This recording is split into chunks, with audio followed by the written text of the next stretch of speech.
Welcome to the Gloves Are Off Overtime Edition. I'm Moses Woldu. I'm pleased to be joined by Matt Choumont, filling in for Greg Buchanan. How you doing? Not too bad. Thanks for having me again. All right. And thank you for coming in, the Bandits' new head coach, Adam Andrew. Thanks, Moses. All right, we're going to start it off with a new coaching change. We ended off with Pittsburgh, talking about how Jim Rutherford seemed to be a questionable decision. What did you guys make of Dan Bylsma? He got fired. You knew that kind of the writing was on the wall, but didn't it seem a little disrespectful knowing that you get rid of Ray Shero? Would it have been smart to just clean house? Yeah, I think they pretty much spin his face on that one. I said during the playoffs, if the Penguins didn't win the cup, that Bylsma was going to get fired. The way they did it is, I think, is totally unprofessional. Like, why give him a glimmer of hope that he's going to be sticking around? They should have cleaned house when they fired Shero. Should have fired Bylsma the same day, but unfortunate. But Bylsma, he won't be out of a job for too long. Florida's a team that seems to be knocking. They're looking at 1 of 6 candidates, him being one of them. But from a coaching standpoint, do you feel that that's not the way? Like, Pittsburgh right now seems to be a little disarray. I agree, and I don't think there's too many coaches like him in that league in whole. So when you have a coach like that, looking at the surface, I think it was a bad move. But I think the ball was in his court at the end of the day. So I wouldn't be surprised if later you hear that it was his decision that he left. Maybe he felt like he couldn't do any more with this group. You look at Crosby.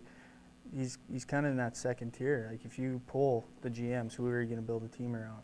Crosby isn't going to be number one anymore, I don't think. So maybe a little frustration on his end, and he decided to take a leave.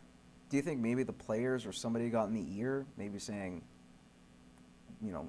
Bylsma should go or should have stayed? Yeah, I'm sure the players had some kind of output or input. I think if that was true, they would have made that move with Shero. I honestly do believe that if players didn't like playing for him anymore, they would have canned him and got rid of him. Well, it kind of showed during the playoffs too. You saw Crosby and Bylsma kind of get into it on the bench after a shift, but the players could have said something after the playoffs. Who knows? Yeah. All right, we're going to move on to the World Cup. It's just starting in less than 3 days here. You got Brazil kicking it off against Croatia. Now, speaking of Brazil, they're the hosts. It's going to be in South America. No European team has won on South American soil when they've hosted the World Cup. Does that trend continue? No, Deutschland all the way.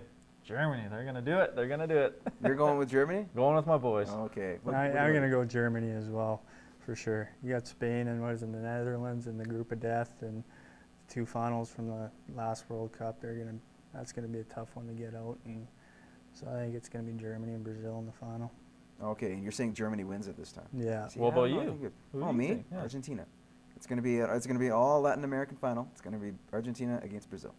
That's how it's going to go, and they're going to determine. There's going to be a firestorm. Doesn't matter what happens, it's going to be a firestorm. Speaking of firestorms, you guys were awesome throughout the show, as well as the OT edition. Matt, thank you. Thank you. Adam, thank you. Thank you. And thank you for joining us on the overtime edition of Gloves. You can tune in every Tuesday night, 7:30 on CITL.